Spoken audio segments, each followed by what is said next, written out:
الحمد لله رب العالمين، نحمده ونستعينه ونؤمن به ونتوكل عليه، ونعوذ بالله من شرور أنفسنا ومن سيئات أعمالنا، من يهده الله فلا مضل له ومن يضلل فلا هادي له، وأشهد أن لا إله إلا الله وحده لا شريك له، وأشهد أن محمدا عبده ورسوله، أرسله بالهدى ودين الحق ليظهره على الدين كله ولو كره المشركون. اللهم صل على محمد وعلى آل محمد كما صليت على إبراهيم وعلى آل إبراهيم إنك حميد مجيد.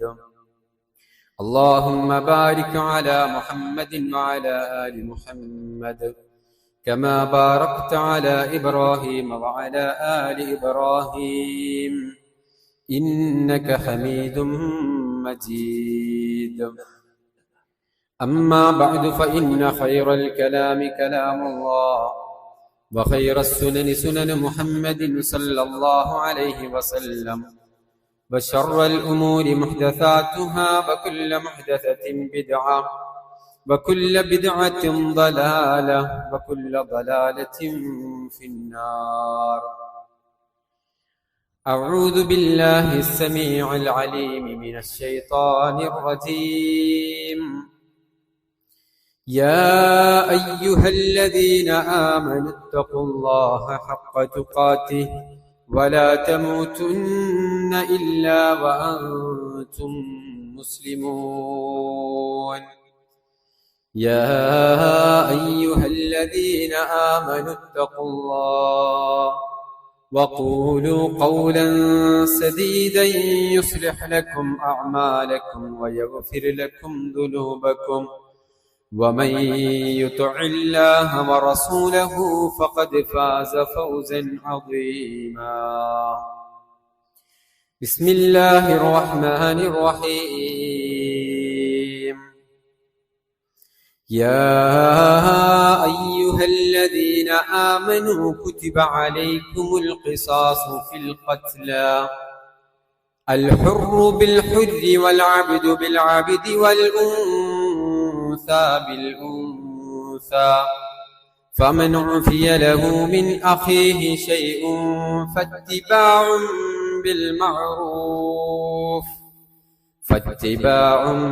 بالمعروف وأداء إليه بإحسان، ذلك تخفيف من ربكم ورحمة، فمن اعتدى بعد ذلك فله عذاب أليم.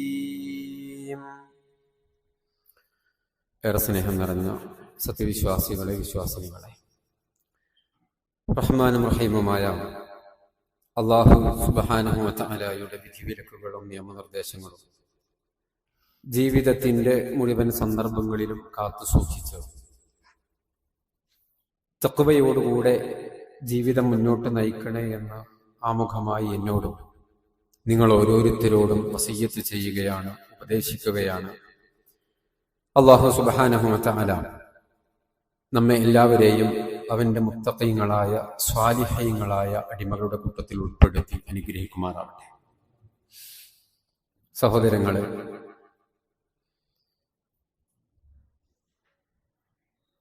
യമനിൽ വെച്ച് ഏതാനും വർഷങ്ങൾക്ക് മുമ്പ് യമൻ സ്വദേശിയായ ഒരു പൗരനെ വധിച്ചത് കാരണം വർഷങ്ങളായി ജയിലിൽ കഴിയുകയായിരുന്ന ഒരു മലയാളി വനിത വധശിക്ഷക്ക് വിധിക്കപ്പെട്ടാണ് അവർ ജയിലിൽ കഴിഞ്ഞുകൊണ്ടിരിക്കുന്നത്. നമ്മുടെ സോഷ്യൽ മീഡിയയും വാർത്താ ചാനലുകളുമൊക്കെ ഏതാനും ദിവസങ്ങളായി ഈ ഒരു വാർത്തയുടെ പിന്നാലെയാണ്.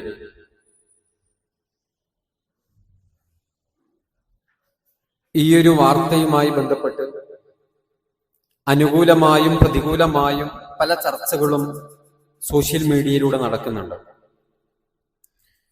ഇവിടെ ആ മലയാളി വനിതക്ക് വധശിക്ഷ നൽകിയിട്ടുള്ളത് ഇസ്ലാമിക നിയമപ്രകാരമാണ്, ശരിയ നിയമപ്രകാരമാണ്. അതുകൊണ്ട് തന്നെ ഇസ്ലാമിലെ ഇത്തരം നിയമങ്ങൾ, കടുകട്ടിയുള്ള നിയമങ്ങൾ, വധശിക്ഷ പോലെയുള്ള വലിയ നിയമങ്ങൾ, അത് തീർത്തും അപക്വമാണ്, ക്രൂരതയുടെ അടയാളമാണ്, കാടത്തമാണ്, 6-ാം നൂറ്റാണ്ടിലെ ഗോത്രവർഗത്തിന്റെ നിയമമാണ്. ഇതൊക്കെ പരിഷ്കരിക്കേണ്ട സമയം അതിക്രമിച്ചു കഴിഞ്ഞിരിക്കുന്നു. പുരോഗതിയുടെ ഉന്നതികളിലേക്ക് സഞ്ചരിച്ചു കൊണ്ടിരിക്കുന്ന നമ്മെ സംബന്ധിച്ചിടത്തോളം ഇത്തരം വാദഗതികളും ഇത്തരം ക്രൂരമായ ശിക്ഷാ നടപടികളുമൊന്നും യോജിച്ചതല്ല എന്നൊക്കെ പറഞ്ഞുകൊണ്ട് ഇസ്ലാമിനെ അടിക്കാൻ ഒരു വടി ലഭിച്ചു എന്ന് മനസ്സിലാക്കി ഇസ്ലാമിന്റെ വിമർശകർ ചാനൽ ചർച്ചകളിലും സോഷ്യൽ മീഡിയയിലുമൊക്കെ തലപൊക്കുന്നതായിട്ട് നമുക്ക് കാണാൻ കഴിയും. ഇത്തരം സന്ദർഭങ്ങളിൽ ഒരു മുസ്ലിം എന്ന നിലക്ക്, ഒരു വിശ്വാസി എന്നുള്ള നിലക്ക് എന്താണ് ഇത്തരം വിമർശനങ്ങളിലെ വസ്തുത? എന്താണ് ഇസ്ലാമിന്റെ ശിക്ഷാ നിയമങ്ങൾ? പ്രത്യേകിച്ചും കൊലപാതകത്തിന്റെ ശിക്ഷാ നിയമം എന്തിനാണ് ഇത്രമേൽ കടുകട്ടിയുള്ള കനത്ത ശിക്ഷകൾ ഇസ്ലാം നൽകുന്നതിന്റെ ഉദ്ദേശം എന്താണ്? അതിന്റെ ലക്ഷ്യം എന്താണ്? ഇത്തരം കാര്യങ്ങളൊക്കെ ചെറിയ രൂപത്തിലെങ്കിലും നമ്മൾ ഓരോരുത്തരും മനസ്സിലാക്കി വെക്കണം എന്നുള്ളതാണ് ആമുഖമായി സൂചിപ്പിക്കാനുള്ളത്. സഹോദരങ്ങളെ, പരിശുദ്ധ ദീനുൽ ഇസ്ലാം മനുഷ്യന്റെ ജീവന് വലിയ വിലയാണ് കൽപ്പിക്കുന്നത്. ഒരു മനുഷ്യ ജീവൻ എടുക്കുക എന്നുള്ളത് വളരെ ഗൗരവത്തോടുകൂടെയാണ് വിശുദ്ധ ദീനുൽ ഇസ്ലാം നോക്കിക്കാണുന്നത്. അല്ലാഹു സുബ്ഹാനഹു വ തആല വിശുദ്ധ ഖുർആൻ സൂറത്തു നിസാഇന്റെ 93-ാമത്തെ വചനത്തിൽ പഠിപ്പിക്കുന്നത് വമൻ യഖ്തുൽ മുഅ്മിനൻ മുതഅമ്മിദാ ഫജസാഉഹു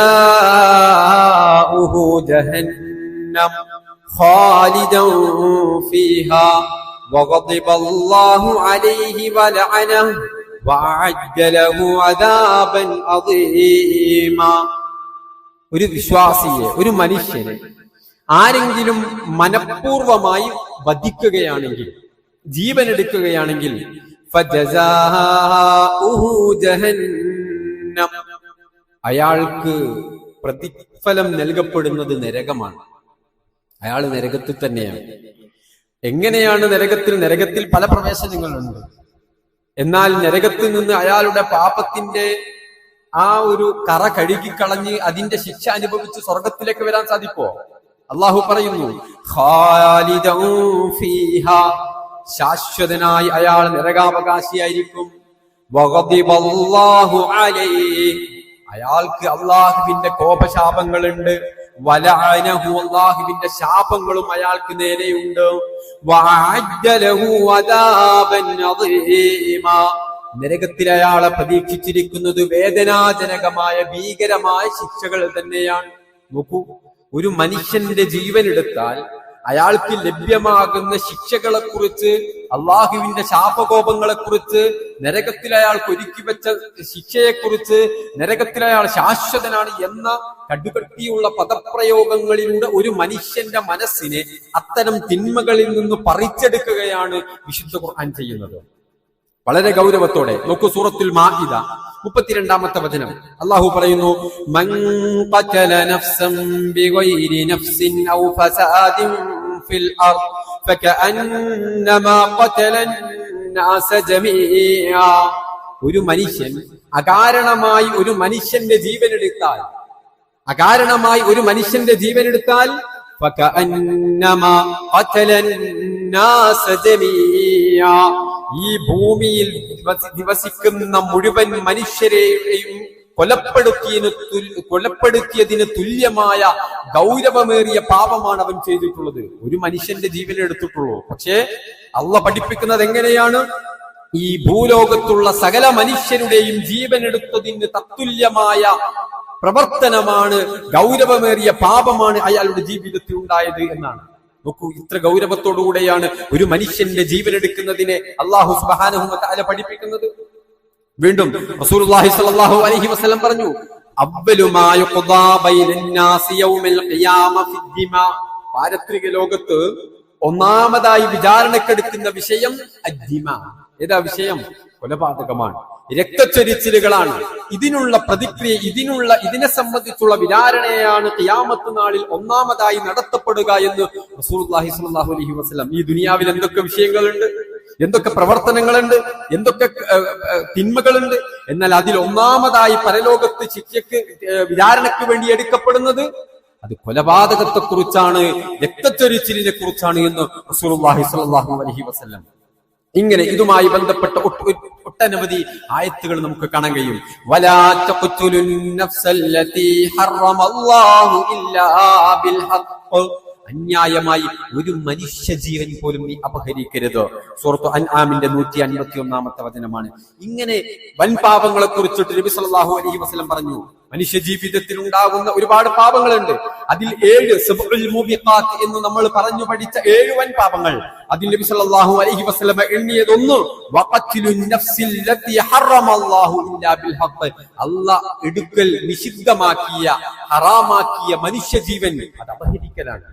അത് മറ്റൊരു മനുഷ്യന്റെ ജീവൻ എടുക്കലാണ്. ഇത് അത്രമേൽ ഗൗരവമുള്ള വിഷയമാണ് എന്ന് ഹദീസുകളും അതേ രൂപത്തിൽ തന്നെ വിശുദ്ധ ഖുർആനിന്റെ വചനങ്ങളും പരിശോധിക്കുമ്പോൾ നമുക്ക് കാണാൻ കഴിയും. വളരെ ഗൗരവത്തോടുകൂടെയാണ് അല്ലാഹു സുബ്ഹാനഹു വ തആല ഈ വിഷയം നമുക്ക് പഠിപ്പിച്ചു തരുന്നത്. മനുഷ്യ ജീവൻ വളരെ പവിത്രമാണ് എന്നാണ് അല്ലാഹു സുബ്ഹാനഹു വ തആല അല്ലാഹ് ഹറാമാക്കി, അല്ലാഹ് പവിത്രമാക്കി എന്നാണ് നമുക്ക് പഠിപ്പിച്ചു തരുന്നത്. ഇത് എടുക്കാൻ ഒരാൾക്കും അധികാരമില്ല. എന്നാൽ ഇത് അപഹരിക്കുന്ന ഒരു മനുഷ്യന്റെ ജീവൻ എടുക്കുന്നത് വലിയ ഗൗരവത്തോടുകൂടെ നോക്കിക്കാണുന്ന ഇസ്ലാം അതിന് തക്കതായ ശിക്ഷയും നൽകുന്നുണ്ട്. കൊലപാതകം 3 വിധത്തിലാണ് ഇസ്ലാം പഠിപ്പിക്കുന്നത്. ഒന്ന് അൽ ഖത്ലുൽ ഖത, അബദ്ധത്തിൽ സംഭവിക്കുന്ന അത്തരം കൊലപാതകങ്ങൾ. അതേ രൂപത്തിൽ തന്നെ വഖത്ലു ശിബ്ഹുൽ അംദ്, മനഃപൂർവത്തോട് സാമ്യമുള്ള, മനഃപൂർവമല്ല, മനഃപൂർവത്തോട് സാമ്യത ഉണ്ട്. രണ്ടുപേര് തമ്മിൽ അടികൂടാൻ, കൊല്ലണമെന്നൊന്നും വിചാരിച്ചിട്ടില്ല. കയ്യിൽ ഉണ്ടായിരുന്ന ഒരു വടി കൊണ്ട്, സാധാരണ നമ്മൾ ചെറിയൊരു വടി കൊണ്ട് ഒന്ന് അടിച്ചു, അതല്ലെങ്കിൽ ഒന്ന് തള്ളി, അയാൾ വീണു, തലയടിച്ചു, അവിടെ മരിച്ചു. ഇത് കൊല്ലാൻ വേണ്ടിയിട്ട് തള്ളിയതല്ല, രക്ഷപ്പെടാനോ അതല്ലെങ്കിൽ ആ സന്ദർഭത്തിൽ. അത് മനഃപൂർവമല്ല, മനഃപൂർവത്തോട് സാമ്യതയുള്ള ശിബ്ഹുൽ അംദ് എന്ന് പറയും. മൂന്നാമത്തേത് ഖത്ലുൽ അംദ്, മനഃപൂർവമുള്ള കൊലപാതകം. ഈ രൂപത്തിൽ 3 രൂപത്തിലാണ്. മനഃപൂർവമുള്ള കൊലപാതകത്തിന് ഇസ്ലാം നിഷ്കർഷിക്കുന്ന ശിക്ഷ അത് വധശിക്ഷയാണ്, കൊന്നവനെ കൊല്ലുക എന്നുള്ളതാണ്. ആമുഖമായി ഞാൻ ഓതിവെച്ച സൂറത്തുൽ ബഖറയിലെ 178-ാമത്തെ വചനത്തിൽ അല്ലാഹു പറയുന്നതാണ്, യാ അയ്യുഹല്ലദീന ആമനൂ കുതിബ അലൈക്കുമുൽ ഖിസാസു ഫിൽ ഖത്ല അൽ ഹുർറു ബിൽ ഹുർരി വൽ അബ്ദു ബിൽ അബ്ദി വൽ ഉൻസാ ബിൽ ഉൻസാ. വിശ്വാസികളെ, നിങ്ങൾക്കിതാ പ്രതിക്രിയ അത് നിയമമാക്കപ്പെട്ടിട്ടുണ്ട്. എങ്ങനെയാണ്? അൽ ഖത്ലു ഫിൽ ഖത്ല, കൊലപാതകത്തിൽ ഒരാൾ കൊന്നാൽ അതേ രൂപത്തിൽ തന്നെ പ്രതികാരം ചെയ്തുകൊണ്ട് തിരിച്ചു കൊല്ലുക എന്നുള്ളത്. അതാര് നടത്തണം എന്നുള്ളതൊക്കെ വേറെ നിയമമാണ്, അതൊക്കെ ഇസ്ലാമിക കോടതിയാണ്. ഇതേ രൂപത്തിൽ തന്നെ ജാഹിലിയത്തിൽ ചില സമ്പ്രദായങ്ങൾ ഉണ്ടായിരുന്നു. ഒരു അടിമയാണ് ഒരാളെ കൊന്നത് എങ്കിൽ ആ അടിമയുടെ യജമാനനെ കൊല്ലുന്ന, അല്ലെങ്കിൽ ഒരു സ്ത്രീയാണ് കൊല്ലുന്നതെങ്കിൽ അയാളുടെ ഭർത്താവിനെയോ മക്കളെയോ സഹോദരനെയോ പിതാവിനെയോ ഒക്കെ കൊല്ലുന്ന, ഇങ്ങനെ ചില ഏർപ്പാടുണ്ട്. ഇതൊന്നും പാടില്ല. ഇതൊക്കെ ആരാണോ കൊന്നത് അയാളെ തന്നെ കൊല്ലണമെന്ന ആ ജാഹിലിയത്തിന്റെ നിയമങ്ങളെയൊക്കെ ദുർബലപ്പെടുത്തിക്കൊണ്ടാണ് അല്ലാഹു സുബ്ഹാനഹു വ തആല ഇവിടെ ഈ നിയമം പാസാക്കുന്നത്. അഥവാ വധശിക്ഷ, മനഃപൂർവമുള്ള കൊലപാതകത്തിന് വധശിക്ഷ ഇസ്ലാം നിയമമാക്കി തരുന്നുണ്ട്. അത് മനഃപൂർവമാണോ എന്നെങ്ങനെയാണ് അറിയുക? ഇപ്പൊ ഇസ്ലാമിക കോടതിയിൽ നേരത്തെ സൂചിപ്പിച്ച അബദ്ധമാണെന്നോ അതല്ലെങ്കിൽ ഇത് ഷിബുഹുൽ അംദ്, മനഃപൂർവമല്ലാത്ത അതിനോട് സാമ്യമുള്ളതാണെന്നോ തെളിയിക്കാൻ സാധിച്ചിട്ടില്ല എങ്കിൽ അത്തരം കൊലപാതകം അത് കോടതി എടുക്കുന്നത് തെളിവില്ലാത്തതിന്റെ അടിസ്ഥാനത്തിൽ എടുക്കുക, അത് മനഃപൂർവമുള്ള കൊലപാതകമാണ് എന്നാണ്. ഇങ്ങനെ മനഃപൂർവമാണ് എന്ന് ഉറപ്പായി കഴിഞ്ഞാൽ പിന്നീട് അവർക്ക് വധശിക്ഷയാണ് നൽകുക. ഇവിടെ നമ്മൾ ഒരു കാര്യം കൂടെ മനസ്സിലാക്കേണ്ടതുണ്ട്. മനഃപൂർവമായ കൊലപാതകത്തിന് വധശിക്ഷ നൽകുക എന്നത് മാത്രമാണ് കോടതിക്ക് ചെയ്യാൻ കഴിയുക. ഈ വധശിക്ഷ നടപ്പിലാക്കണോ വേണ്ടയോ എന്ന് തീരുമാനിക്കുന്നത് കോടതിയല്ല.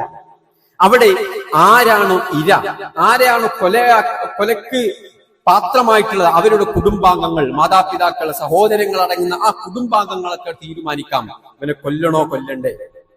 ഇനിയല്ല വേറെന്തെങ്കിലും നിയമങ്ങൾ, മാപ്പ് കൊടുക്കണോ, അല്ലെങ്കിൽ ബ്ലഡ് മണി, ദിയ, അത് കരസ്ഥമാക്കിയിട്ട് അയാളെ കൊലപാതകത്തിൽ നിന്ന് മോചിപ്പിക്കണോ, ഇതൊക്കെ അവർക്കാണ് തീരുമാനിക്കാൻ കഴിയുക. ഇവിടെ നമ്മൾ മനസ്സിലാക്കേണ്ടത് ഈ ഒരു നിയമം വധശിക്ഷ നൽകുക എന്നുള്ളത് കോടതിയുടെ ഉത്തരവാദിത്തമാണ്, കോടതിക്ക് സാധിക്കും. പക്ഷേ വധശിക്ഷ നടപ്പിലാക്കേണ്ടത് ആരാണ്? അത് ആ കുടുംബമാണ്. അഥവാ ഇസ്ലാമിന്റെ നിയമം അതാണ്. നമ്മൾ അതിന്റെ മാനവികതയും അതിന്റെ പവിത്രതയും ഒക്കെ നമ്മൾ തിരിച്ചറിയേണ്ടത് അവിടെയാണ്. ആരാണോ അവരുടെ മാനസികമായ പ്രയാസവും അവരുടെ സങ്കടവും ഒക്കെ കൃത്യമായി മനസ്സിലാക്കിയിട്ട് അവർക്ക് വേണമെങ്കിൽ അയാളെ കൊലക്ക് കൊടുക്കാം. ഇനിയല്ല ഞങ്ങളെ ഇത് എന്തായാലും നഷ്ടപ്പെട്ടല്ലോ, അയാളെ വേണമെങ്കിൽ എന്ത് ചെയ്യാം, മാപ്പ് കൊടുക്കാം. അല്ലെങ്കിൽ ബ്ലഡ് മണി. എന്താണ് ബ്ലഡ് മണി എന്ന് പറഞ്ഞു കഴിഞ്ഞാൽ നമ്മളിവിടെ നമ്മളെ കേരളത്തിൽ നിന്ന് തന്നെ അബ്ദുറഹീമിന് വേണ്ടിയിട്ട് കുറച്ചായിട്ടുള്ളൂ 34 കോടിയോളം നമ്മൾ സമാഹരിച്ചിട്ടുണ്ട്. ഇത് എന്താണ് ഇതിന്റെ ഒരു ലിമിറ്റേഷൻ? പലരും അതിനെയും വിമർശിക്കാറുണ്ട്. ഇസ്ലാം ബ്ലഡ് മണിക്ക് അല്ലെങ്കിൽ ദിയക്ക്, ഈ ഒരു മോചനദ്രവ്യത്തിന് ഒരു ലിമിറ്റേഷൻ വെച്ചിട്ടില്ല. ഇങ്ങനെയൊക്കെ മാപ്പ് ചോദിക്കാൻ വേണ്ടി, മാപ്പ് കൊടുക്കാൻ വേണ്ടി ഇത്രയൊക്കെ വാങ്ങിക്കാൻ പറ്റുമോ എന്നൊക്കെ വിമർശകർ ഒന്നും കിട്ടാതിരിക്കുമ്പോൾ ഇതിനൊക്കെ വിമർശിക്കുന്ന ആളുകളുണ്ട്. എന്താണ് ഇസ്ലാം ഇതിനെ കുറിച്ചിട്ട് പറയുന്നത്? നബി സല്ലല്ലാഹു അലൈഹി വസല്ലമ പറഞ്ഞു, മൻ ഖതല മുതഅമ്മിദൻ ദുഫിഅ ഇലാ ഔലിയാഇൽ മഖ്തൂൽ. അത് കോടതിക്ക് നിശ്ചയിക്കാവുന്നതല്ല, അത് അവർക്ക് തീരുമാനിക്കാം. ഫഇൻ ശാഉ ഖതലു, വേണമെങ്കിൽ അവർക്ക് എന്ത് ചെയ്യാം, ഇയാളെ വധിക്കാനുള്ള നടപടിക്രമങ്ങൾ നടത്താം. ഇനി വഇൻ ശാഉ അഖദു ദിയ, ഇനി അതല്ല കൊല്ലണ്ട എന്നാണ് തീരുമാനിക്കുന്നതെങ്കിൽ അവർക്ക് എന്ത് ചെയ്യാം, ദിയ, ബ്ലഡ് മണി, മോചനദ്രവ്യം കരസ്ഥമാക്കാം. എത്രയാണ് മോചനദ്രവ്യം? വഹിയ 30 ഹിഖ വ30 ജദഅ വ40 ഖലിഫ, അഥവാ 100 ഒട്ടകം. വ്യത്യസ്ത പ്രായത്തിലുള്ള വ്യത്യസ്ത ഇനത്തിൽപ്പെട്ട 100 ഒട്ടകം, ഒരേ രൂപത്തിലുള്ള 100 ഒട്ടകമല്ല. അത് റസൂലുള്ളാഹി സ്വല്ലല്ലാഹു അലൈഹി വസല്ലം പറഞ്ഞു, വഹിയ 30 ഹിഖ, 4 വയസ്സുള്ള 30 ഒട്ടകം. വ30 ജദഅ, 5 വയസ്സ് പ്രായമുള്ള 30 ഒട്ടകം. എത്ര ഒട്ടകമായി? 60 ഒട്ടകമായി. വ40 ഖലിഫ, ഗർഭിണികളായ 40 ഒട്ടകം. അഥവാ ഗർഭിണികളായ 40 ഒട്ടകം. അപ്പൊ എത്രയായി? 60ഉം 4 വയസ്സുള്ള 30, 5 വയസ്സുള്ള 30, 40 ഗർഭിണികളായ ഒട്ടകം. അങ്ങനെ ടോട്ടൽ 100 ഒട്ടകം. ഇതാണ് എന്ത് ചെയ്യേണ്ടത്, വിലയായി നൽകേണ്ടത്. സൗദിയിലൊക്കെ നമുക്ക് കാണാം, ഏകദേശം 3 ലക്ഷം റിയാൽ എങ്ങാനാണ് ഇതിന്റെ ഒരു മോചനദ്രവ്യമായിട്ട് കണക്കാക്കപ്പെടുന്നത്, ഈ 100 ഒട്ടകത്തിന്റെ വിലയായിട്ട് കണക്കാക്കപ്പെടുന്നത്. ഇത് നൽകാം. എന്നാൽ മനഃപൂർവ്വമുള്ള കൊലപാതകത്തിന് ഇത് മാത്രമല്ല. വമാ സുലിഹു അലൈഹി ഫഹുവ ലഹു, ഇതിലധികം ലഭിക്കുന്ന മുസാലഹ എന്നാണ് അതിന് പറയാ. ഇതിലധികം വേണമെങ്കിൽ അവർക്ക് വാങ്ങിക്കാം, അത് അവരുടെ അവകാശമാണ്, അത് അവർക്കുള്ളതാണ് എന്ന് റസൂലുള്ളാഹി സ്വല്ലല്ലാഹു അലൈഹി വസല്ലം പഠിപ്പിക്കുന്നുണ്ട്. എന്നാലോ മനഃപൂർവ്വമല്ലാത്തതിന് ഇതിലധികം ചോദിക്കാൻ പാടില്ല. മനഃപൂർവ്വമല്ലാത്ത ഇത്തരം കൊലപാതകത്തിന് 3 ലക്ഷം റിയാൽ, അതല്ലെങ്കിൽ 100 ഒട്ടകത്തിന്റെ വില മാത്രമേ ചോദിക്കാൻ പാടില്ല, ഇതിലധികം പാടില്ല. മനഃപൂർവ്വമുള്ള കൊലപാതകത്തിന് ഇതിലധികവും ചോദിക്കാം. അങ്ങനെ ലഭിക്കുന്നത് അവർക്കുള്ളതാണ് എന്ന് റസൂലുള്ളാഹി സ്വല്ലല്ലാഹു അലൈഹി വസല്ലം വളരെ കൃത്യമായി പഠിപ്പിക്കുന്നുണ്ട്. സഹോദരി, ഇതാണ് ഇസ്ലാമിന്റെ ശിക്ഷ. ഈ വധശിക്ഷയുമായി ബന്ധപ്പെട്ടിട്ട് അതിന്റെ നിയമങ്ങൾ നമ്മൾ മനസ്സിലാക്കേണ്ടത് ഇതാണ്. ഇനി നമ്മൾ തിരിച്ചറിയണം, എന്തിനാണ് ഈ ശിക്ഷ? എന്തിനാണ് ഇത്രമേൽ കടുപ്പമുള്ള ശിക്ഷ? എന്താണ് ഇസ്ലാം ഇതുകൊണ്ട് ഉദ്ദേശിക്കുന്നത്? 2 തലങ്ങളാണ് ഇതിനുള്ളത്. ഒന്ന്, സമൂഹത്തിലെ ഇത്രമേൽ ഗൗരവമേറിയ ഒരു മനുഷ്യന്റെ ജീവൻ എടുക്കുക എന്നുള്ളത് അത് നിസ്സാരമായ പ്രക്രിയയല്ല, അതൊരു നിസ്സാരമായ കാര്യമല്ല, അതൊരു മനുഷ്യ ജീവനാണ്. അതിന് വലിയ പ്രാധാന്യമുണ്ട്. അത് ഇസ്ലാം അല്ലാഹു സുബ്ഹാനഹു വ തആല പവിത്രമാണെന്ന് പഠിപ്പിച്ചതാണ്. ഇതെടുക്കുക എന്നുള്ളത് വലിയ തിന്മയാണ്. ഇത് മനുഷ്യ ജീവിതത്തിൽ നിന്ന് ഇല്ലാതാക്കുക, അതല്ലെങ്കിൽ അത് പരമാവധി തടയുക എന്നുള്ളത്. ഇത്തരം ക്രൂരതകൾ, അക്രമങ്ങൾ പരമാവധി തടയുക എന്നുള്ളതാണ് ഇസ്ലാം ഈ ശിക്ഷ കൊണ്ട് ഉദ്ദേശിക്കുന്നത്. അത് ചെറിയ ഒരു 10 കൊല്ലം ജയിലിടാം, അല്ലെ 12 കൊല്ലം ജയിലിടാം, അല്ലെ. കുറച്ചു മുമ്പേ ഇതുപോലെ ഒരു പ്രമാദമായ കേസിൽ ഒരു വനിത പറഞ്ഞത് എന്താണ്? എനിക്ക് ഒരു 12 വർഷം ജീവപര്യന്തം, അത് കഴിഞ്ഞ് തിരിച്ചു വന്നാൽ അപ്പോഴും എനിക്ക് എത്ര വരൂ, ഒരു 35 വയസ്സ് 36 വയസ്സേ ഉള്ളൂ, ഞാൻ അതിനുശേഷം ജീവിച്ചു കൊള്ളാം എന്ന് പറഞ്ഞ് യാതൊരു മനസ്താപവുമില്ലാത്ത, എന്നാലോ ശിക്ഷ ഏറ്റുവാങ്ങുന്നുണ്ട്. ശിക്ഷ ഏറ്റുവാങ്ങിയിട്ടും ഒരു തരത്തിലുള്ള മനസ്താപവുമില്ലാത്ത ഇത്തരം ക്രിമിനലുകളെ നമുക്ക് കാണാൻ കഴിയും. ഇസ്ലാം പഠിപ്പിക്കുന്നത് ഇത് ചെറിയ ഒരു ശിക്ഷയല്ല ലഭിക്കുക. ഇത് കേവലം ഒരു 10 20 കൊല്ലം ജയിലിൽ നിന്നിട്ട് പോന്നാ മതിയാവില്ല. ഇത് നിന്റെ ഇതേ രൂപത്തിൽ തന്നെ നിന്റെ ജീവനെടുക്കാൻ ഇത് കാരണമാണ്. ഇത്തരം പ്രവർത്തനങ്ങൾ ഞാൻ പ്രവർത്തിച്ചാൽ ഇതുപോലെ തന്നെ എന്റെ ജീവനും നഷ്ടമായേക്കാം എന്നതാണ് ഒരുപാട് ആളുകളെ ഇത്തരം തിന്മകളിൽ നിന്ന് തടയുന്നത്. അതാണ് ഇസ്ലാമിന്റെ ഒന്നാമത്തെ ലക്ഷ്യമായിട്ട് നമ്മൾ ഓരോരുത്തരും കാണേണ്ടതുണ്ട്. ഈ വധശിക്ഷയെ എതിർക്കുന്ന ഒരുപാട് ആളുകളുണ്ട്. വധശിക്ഷ അത് കാടത്തമാണ്, അത് ക്രൂരമാണ്, അത് ഈ പുരോഗമനത്തിലെത്തിയ നാട്ടുകാർക്കില്ലേ, ഇവരും ചെറിയ ചെറിയ പെൺകുട്ടികളെ, ചെറിയ കുഞ്ഞുമക്കളെ പീഡനത്തിന് ഇരയാക്കി കൊല്ലുന്ന ആളുകൾ, അതുപോലെ തന്നെ അതിക്രൂരമായ കൊലപാതകങ്ങൾ നടത്തുന്ന, ഇത്തരം തോന്നിവാസങ്ങൾ നടത്തുന്ന ആളുകൾ, ഇവരും അറിയാതെ പറഞ്ഞു പോകും, ഇവനെന്നും അല്ലെ സോഷ്യൽ മീഡിയയിലെ കമന്റിൽ നമുക്ക് കാണാം, ഇവനൊന്നും വെച്ചേക്കരുത്, അതുപോലെ ഇവനെയും കൊന്നുകളയണം എന്ന് പറയല് പലപ്പോഴും ആരാണ്? വധശിക്ഷയെ എതിർക്കുന്ന ആളുകൾ പോലും. അഥവാ ഇത് മനുഷ്യന്റെ മനസ്സിന്റെ തേട്ടമാണ്. അതാണ് അല്ലാഹു നടപ്പിലാക്കുന്നത്. ഇത് നമ്മുടെ ഓരോരുത്തരും ഇത്രമേ ക്രൂരമായ ഒരു നിയമം, അത്തരം തിന്മകൾ പ്രവർത്തിക്കുന്ന മനുഷ്യരെ അവരെ കൊന്നുകളയണമെന്നുള്ളത് തന്നെയാണ് മനുഷ്യന്റെ മനസ്സിന്റെ തേട്ടം. അതാണ് അല്ലാഹു സുബ്ഹാനഹു വ തആല ഇവിടെയൊക്കെ നമുക്ക് പഠിപ്പിച്ചിരുന്നത്. എന്തുകൊണ്ടാണ് നമ്മുടെ നാടുകളിലൊക്കെ പലപ്പോഴും ഇത്രമേൽ അധികരിക്കുന്ന തിന്മകൾ, ബലാത്സംഗങ്ങൾ, പീഡനങ്ങൾ, ഇത്തരം കൊലപാതകങ്ങൾ, അക്രമങ്ങൾ എന്തുകൊണ്ട് വർദ്ധിക്കുന്നു എന്ന ചർച്ചകളിലൊക്കെ പരസ്പരം ഉരുത്തിരിഞ്ഞു വരുന്നത് എന്താണ്? അത് കട്ടിയുള്ള, അല്ലെങ്കിൽ കടുപ്പമുള്ള, അല്ലെങ്കിൽ മതിയായ ശിക്ഷകൾ നിലവിലില്ല. ശിക്ഷകളുടെ അപര്യാപ്തത മൂലമാണ് ആളുകൾ ഇത്രമേൽ. കാരണം എന്താ? എല്ലാവർക്കും അറിയാം, ഇതിപ്പം വന്നാലും, ഇതിപ്പോ ഒരുത്തനെ കൊന്നാലും എനിക്കിപ്പോ എന്തുണ്ടാകും എല്ലാവർക്കും അറിയാം. പക്ഷേ ഇസ്ലാമിക നിയമപ്രകാരം അവൻ ഒന്ന് വിറയ്ക്കും. കാരണം എന്താ? ഇതെങ്ങാനും തെളിഞ്ഞാൽ സംഭവിക്കാൻ പോകുന്നത് 10 കൊല്ലം പോയി തിരിച്ചു വരാൻ പറ്റൂല, പിന്നെ ഇവിടെ വന്നിട്ട് ജീവിക്കുക എന്നുള്ളത് സാധ്യമല്ല. അതുകൊണ്ട് ഒന്ന് ആലോചിക്കും. ഈ ഒരു ആലോചനയാണ് ഇസ്ലാം മുന്നോട്ട് വെക്കുന്നത്. നോക്കൂ, വിശുദ്ധ ഖുർആൻ സൂറത്തുൽ ബഖറയിലെ 179-ാമത്തെ വചനം അല്ലാഹു സുബ്ഹാനഹു വ തആല ഈ നിയമാവലികൾ, വധശിക്ഷയുമായി ബന്ധപ്പെട്ട നിയമാവലികളൊക്കെ പറഞ്ഞ് അടുത്ത വചനത്തിൽ അല്ലാഹു പറയാണ്, വലക്കും ഫിൽ ഖിസാസി ഹയാത്തുൻ യാ ഉലിൽ അൽബാബി ലഅല്ലക്കും തത്തഖൂൻ. വലക്കും ഫിൽ ഖിസാസി ഹയാത്ത്. ഈ പ്രതിക്രിയ നടപടിയുണ്ടല്ലോ, ഈ വധശിക്ഷയുണ്ടല്ലോ, ഇതിലുണ്ട് ഹയാത്തുൻ, മനുഷ്യരെ നിങ്ങൾക്ക് സുരക്ഷയുണ്ട്, സമാധാനപൂർണമായ ഒരു ജീവിതമുണ്ട്. എന്നിട്ട് അല്ലാഹു വിളിക്കുന്നത് ആരെയാണെന്നറിയോ? യാ ഉലിൽ അൽബാബ്, ബുദ്ധിയുള്ളവരെ. നിങ്ങൾ ചിന്തിച്ചു നോക്കൂ, നിങ്ങൾക്ക് സമാധാനമുള്ള, സുരക്ഷിതത്വമുള്ള ഒരു ജീവിതമുണ്ടാവാൻ അതിന് ഇത്തരം ശിക്ഷാ നടപടികൾ നിങ്ങൾക്ക് ആവശ്യമാണ് എന്നുള്ളതാണ് അല്ലാഹു സുബ്ഹാനഹു വ തആല നമ്മോട് പറയുന്നത്. അഥവാ നമ്മുടെ ഇത്തരം തിന്മകൾക്ക് അതിനുള്ളൊരു ത്വരയുള്ള മനുഷ്യരെ സംബന്ധിച്ചിടത്തോളം അവരെ അതിൽ നിന്ന് പിന്നോട്ട് വലിക്കാനാണ്. പലപ്പോഴും നമുക്കറിയാലോ, വിദേശ രാജ്യങ്ങളിൽ, പ്രത്യേകിച്ച് ഗൾഫ് രാജ്യങ്ങളിൽ ഇസ്ലാമിക ശരീഅത്തുള്ളിടത്തൊക്കെ എങ്ങനെയാണ് ഇത് എവിടെങ്കിലും ഉള്ളിൽ കൊണ്ടുപോയിട്ടല്ല നടത്തുക. ഈ വധശിക്ഷ പരസ്യമായിട്ടാണ്. എന്തിനാണ് പരസ്യമായിട്ട് നടത്തുന്നത്? സമൂഹത്തിന് അതൊരു പാഠമാണ്. ഇതിൽ ഒരു ഭയപ്പെടുത്തലുണ്ട്. ഇത്തരം തിന്മകൾ എന്റെ ജീവിതത്തിൽ ഉണ്ടാവരുത് എന്ന ഇത്തരത്തിലുള്ള വലിയൊരു പാഠം സമൂഹത്തിന് നൽകുക എന്നുള്ളതാണ് ഇതിനകത്ത് ഒന്നാമതായി നമ്മൾ മനസ്സിലാക്കേണ്ടത്. രണ്ടാമത്തത് എന്താണ്? ഇരയാക്കപ്പെട്ട ആളുകൾ, അവരുടെ കുടുംബങ്ങൾ, അവരുടെ മനസ്സിന് വേദനയുണ്ടാകും, സങ്കടങ്ങൾ ഉണ്ടാകും. അവർക്കൊരു നീതി ലഭിക്കണം. അവർക്ക് പരിപൂർണമായൊരു നീതി ലഭിക്കുക എന്നുള്ളത് ഈ ദുനിയാവിൽ സാധ്യമല്ല. പക്ഷെ അവരുടെ മനസ്സിന് ചെറിയൊരു സമാധാനം ഉണ്ടാവണം. ഞങ്ങളുടെ കുടുംബത്തിൽ നിന്ന് ഞങ്ങൾക്ക് വേണ്ടപ്പെട്ടവനെ, തണലായവനെ, ഞങ്ങൾക്ക് ആശ്രയമായവനെ ഇല്ലാതാക്കിയവൻ, അതിന് ഒരു പരിഹാരമുണ്ടായല്ലോ എന്ന് ചെറിയൊരു സമാധാനം അവർക്ക് ലഭിക്കുക എന്നുള്ളതാണ്. അല്ലേ? ഇല്ലെങ്കിൽ നമ്മൾ ആലോചിച്ച് നോക്കൂ, നമ്മുടെ നാട്ടിൽ തന്നെ പല വാർത്തകളിൽ നമ്മൾ കേട്ടിട്ടുണ്ട്. എന്റെ മോനെ ഇല്ലാതാക്കിയിട്ട് അവര് എന്റെ മുന്നിലൂടെ നെഞ്ചു വിരിച്ച് നടക്കുമ്പോ അത് വല്ലാത്തൊരു പിടയലാണ്. അതൊരു പിതാവിനുണ്ടാകും, അതൊരു മാതാവിനുണ്ടാകും, അത് അവരുമായി രക്തബന്ധമുള്ള കുടുംബ ബന്ധമുള്ള അവർക്കൊരു വേദനയുണ്ടാകും. അല്ല, അവർക്ക് ആ ഒരു ഇരയോടൊപ്പമാണ് എന്നാണ് ഇസ്ലാമിന്റെ നിയമങ്ങൾ എന്നാണ് നമ്മൾ ഓരോരുത്തരും മനസ്സിലാക്കേണ്ടത്. ഇത് മാനവികമാണോ, അതല്ലെങ്കിൽ ഇത്തരം ശിക്ഷാവിധികൾ അത് മനുഷ്യപ്പറ്റുള്ളതാണോ എന്നൊക്കെ ചോദിക്കുമ്പോൾ നമുക്ക് പറയാനുള്ളത് ഇതാണ്: ഇവിടെ ഇരയോടൊപ്പമാണ്. അതാണ് രണ്ടാമതായി ഇരയാക്കപ്പെട്ട അവരുടെ കുടുംബത്തിനൊരു സമാധാനം ഉണ്ടാവുക. ഒന്നാമത്തത് അത് സമൂഹത്തിനൊരു പാഠമാകുക എന്നുള്ളതാണ്. മാത്രമല്ല, ഇവിടെ ശിക്ഷ നിയമങ്ങൾ മാത്രമല്ല, മാപ്പ് നൽകുന്നതിനെ ഞാൻ നേരത്തെ ഓതിവെച്ച സൂറത്തു ബഖറയിലെ തന്നെ 178-ാമത്തെ വചനത്തിൽ ഈ ശിക്ഷാ നിയമങ്ങളൊക്കെ പറഞ്ഞിട്ട് അല്ലാഹു പറയുന്നത് എന്താ?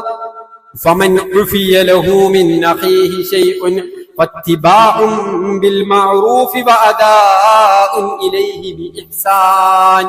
ഫമൻ ഉഫിയ, അഫ്വ് നൽകുക എന്നുള്ളത് പ്രോത്സാഹിപ്പിക്കപ്പെടുന്നതാണ്. മാപ്പ് കൊടുക്കുക.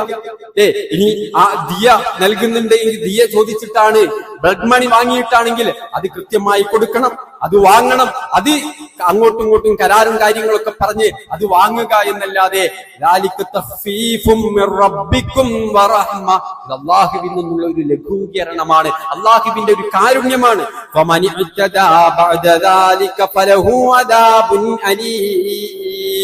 ഇതിനു ശേഷവും പിന്നെ അതിക്രമങ്ങൾ പ്രവർത്തിക്കുകയാണെങ്കിൽ അത് വലിയ വേദനാജനകമായ ശിക്ഷ അവർക്കുണ്ടായിരിക്കുമെന്നാണ് അല്ലാഹു സുബ്ഹാനഹു വ തആല വളരെ കൃത്യമായി കൊണ്ട് നമുക്ക് പഠിപ്പിച്ചു തരുന്നത്. അതുകൊണ്ട് നമ്മൾ ഓരോരുത്തരും മനസ്സിലാക്കേണ്ടത് ഇതാണ് ഇസ്ലാമിന്റെ ശിക്ഷാ നിയമം, പ്രത്യേകിച്ചും വധശിക്ഷ. എന്തിനാണ് ഈ ശിക്ഷ എന്നുള്ളത് നമ്മൾ തിരിച്ചറിയണം. കേവലം അതൊരു പേരിനുള്ള ശിക്ഷ എന്നതല്ല ഇസ്ലാം മുന്നോട്ട് വെക്കുന്നത്. ഇത്തരം തിന്മകൾ ഇല്ലാതാക്കുക എന്നുള്ളതാണ് ഇസ്ലാമിന്റെ ശിക്ഷയുടെ ലക്ഷ്യം. അത് പ്രാകൃതമല്ല, അത് ക്രൂരമല്ല. അതിനപ്പുറത്ത് മറ്റുള്ള മനുഷ്യരുടെ ജീവൻ സംരക്ഷിക്കുക എന്നുള്ളതും, ഇത്തരം തിന്മകൾ പ്രവർത്തിക്കുന്ന ക്രൂര മനസ്സുള്ള ആളുകളെ സമൂഹത്തിന് പാഠമാകും വിധം ശിക്ഷിക്കുക എന്നുള്ളതും, അവർക്ക് തിന്മകൾ പ്രവർത്തിക്കാൻ ത്വരയുള്ള മനുഷ്യരെ അത്തരം തിന്മകളിൽ നിന്ന് പിന്നോട്ട് വലിക്കുക എന്നുള്ളതുമൊക്കെ ഇസ്ലാമിന്റെ ലക്ഷ്യമാണ്. ഇത് നമ്മൾ ഓരോരുത്തരും തിരിച്ചറിയണം. അല്ലാഹു സുബ്ഹാനഹു വ തആല അനുഗ്രഹിക്കുമാറാകട്ടെ. അൽഹംദുലില്ലാഹി റബ്ബിൽ ആലമീൻ. അല്ലാഹുമ്മ സ്വല്ലി അലാ മുഹമ്മദിൻ വഅലാ ആലി മുഹമ്മദ്. ഒരിക്കൽ കൂടി അല്ലാഹുവിനെ സൂക്ഷിച്ച് ജീവിക്കണേ എന്ന് എല്ലാവരെയും ഓർമ്മപ്പെടുത്തുകയാണ്. ഈ വിഷയവുമായി ബന്ധപ്പെട്ട് പലരും വിമർശിക്കുന്ന ഒരു കാര്യം കൂടെ സൂചിപ്പിക്കുകയാണ്. നേരത്തെ സൂചിപ്പിച്ചതുപോലെ ബ്ലഡ് മണി, ഇവിടെ 10-30 കോടിയൊക്കെ ഒരു മാപ്പിന് വേണ്ടി ചോദിക്കുക എന്നുള്ളത് അത് വളരെ മോശമുള്ള കാര്യമല്ലേ? അങ്ങ് മാപ്പ് കൊടുത്താൽ പോരെ? അല്ലെങ്കിൽ ഇത് ഒരു നിശ്ചിത സംഖ്യ, നേരത്തെ മനഃപൂർവ്വമല്ലാത്ത കൊലപാതകത്തിന് 100 ഒട്ടകത്തിന്റെ വില എന്നൊക്കെ പറഞ്ഞതുപോലെ ഒരു നിശ്ചിത സംഖ്യ നിശ്ചയിച്ചുകൂടെ എന്നുള്ളതാണ്. ഇതും കൂടെ നമ്മൾ തിരിച്ചറിയേണ്ടതുള്ളൂ. എന്താണ് അതിനുള്ളൊരു അപകടം? ഒന്ന്, അതിൽ കോടതിക്ക് പോലും അതിൽ ഇടപെടാനുള്ളൊരു അവകാശം ഇസ്ലാം നൽകുന്നില്ല. അതാണ് അതിന്റെ ഒരു മാനവികത. അഥവാ ഇരയാക്കപ്പെട്ടവർ അവരുടെ മനസ്സിന്റെ വൈകാരികതയോ അവരുടെ സങ്കടമോ പ്രയാസമോ ഒന്നും ഒരുപക്ഷെ നമുക്ക് അളക്കാൻ പറ്റില്ല. നമുക്ക് ഇവിടുന്ന് കമന്റ് ഇട്ടാൽ മതി. അത് അളക്കാൻ നഷ്ടപ്പെട്ട ആളുകളുടെ ഇരയുടെ കുടുംബത്തിന് മാത്രമേ അത് സാധിക്കുകയുള്ളൂ. അതുകൊണ്ട് തന്നെ ഒന്നാമത്തത് നമ്മൾ മനസ്സിലാക്കേണ്ടത് അവരോടൊപ്പമാണ് ഇസ്ലാമിന്റെ ഇത്തരം നിയമങ്ങൾ. രണ്ടാമത്, അങ്ങനെ ഒരു കാര്യം നിർണയം, ഒരു നിശ്ചയം ഉണ്ട്. ഒരു 3 ലക്ഷം അല്ലെങ്കിൽ 10 ലക്ഷം റിയാൽ ഇത്രേ പറ്റൂ, അല്ലെങ്കിൽ 100 ഒട്ടകത്തിന്റെ വില ഇത്രേ പാടുള്ളൂ എന്ന് പറഞ്ഞാലോ, ഇതിലധികം ചോദിക്കാൻ പാടില്ല എന്ന് പറഞ്ഞാൽ പിന്നെന്താ സംഭവിക്കാം? പിന്നെ കുടുംബം പറയാണ് ഞങ്ങൾക്കിത് വേണ്ട, ഇത് പോരാ. അപ്പൊ ഇതിൽ അധികം ചോദിക്കാൻ പാടില്ലല്ലോ. ഇതിലധികം ചോദിക്കാൻ പാടില്ല. പിന്നെന്താണ് ഓപ്ഷൻ? അയാളെ കൊല്ലുക, അയാളെ വധിക്കണം. ഇതാണ് പിന്നെയുള്ള മാർഗം. റഹീമിനെ സംബന്ധിച്ചിടത്തോളം, അബ്ദുറഹീമിനെ സംബന്ധിച്ചിടത്തോളം അയാൾക്ക് ഇത്രയും തുക സമാഹരിക്കാനോ ഇത്രയും തുക കൊടുക്കാനോ സാധ്യമല്ല. പിന്നെ നമ്മൾ എന്താ ചെയ്തത്? അവരും ഒരുപക്ഷെ മനസ്സിലാക്കി കാണും, അവരുടെ കുടുംബത്തിന് അബ്ദുറഹീമിനെ കൊണ്ട് എന്തായാലും ഇത്രയും പണം തരാൻ സാധിക്കുകയില്ല എന്ന് അവരും തിരിച്ചറിഞ്ഞിട്ടുണ്ടാകും. അവിടെയാണ് നമുക്കൊന്നിച്ച് അയാൾക്ക് വേണ്ടി ഇങ്ങനെ ഒരു സഹായം ചെയ്തു കൊടുക്കാൻ സാധിക്കുന്നത്. ഇത്തരം വഴികൾ പോലും അടഞ്ഞു പോവുകയാണ് ചെയ്യുക. വിമർശകരെ സംബന്ധിച്ചിടത്തോളം ഇതൊന്നും അവരെ സംബന്ധിച്ചിടത്തോളം ഇസ്ലാം അതിനെ വിമർശിക്കണം, അതിന്റെ നിയമങ്ങൾ തെറ്റായിരിക്കും, അതിനെ നമ്മൾ ഒന്ന് പരിഹസിക്കാൻ ഒരു കിട്ടിയ വടി ഉപയോഗിക്കുക, ഇത്തരം ചിന്താഗതികൾ മാത്രമാണ് അത്തരക്കാർക്കുണ്ടാവുക. അതുകൊണ്ട് ഇസ്ലാമിന്റെ നിയമങ്ങൾ എന്നും എക്കാലത്തേക്കും യോഗ്യമായിട്ടുള്ളതാണ് എന്നും പ്രായോഗികമായിട്ടുള്ളതാണ്. ഇത് പ്രകൃതി മതമായ വിശുദ്ധ ദീനുൽ ഇസ്ലാമിന്റെ നിയമങ്ങളാണ്, ഇത് മാലിക്കുൽ മുലൂക്കായ റബ്ബുൽ ഇസ്സത്തിന്റെ നിയമങ്ങളാണ് എന്ന തിരിച്ചറിവോടുകൂടെ ആരെങ്കിലും എവിടെ നിന്നെങ്കിലും എന്തെങ്കിലുമൊക്കെ പറയുമ്പോൾ ഇതൊക്കെ മോശമാണോ, അതൊക്കെ പോരായ്മകളുണ്ടോ എന്ന് ചിന്തിക്കുന്നതിനപ്പുറത്ത് ഇത്തരം വിഷയങ്ങളൊക്കെ കൃത്യമായി പഠിക്കുവാനും മനസ്സിലാക്കുവാനും ഉൾക്കൊള്ളുവാനും മറ്റുള്ളവർക്ക് പകർന്നു കൊടുക്കുവാനുമാണ് നമ്മൾ തയ്യാറാവേണ്ടത്. അല്ലാഹു സുബ്ഹാനഹു വ തആല അനുഗ്രഹിക്കുമാറാവട്ടെ.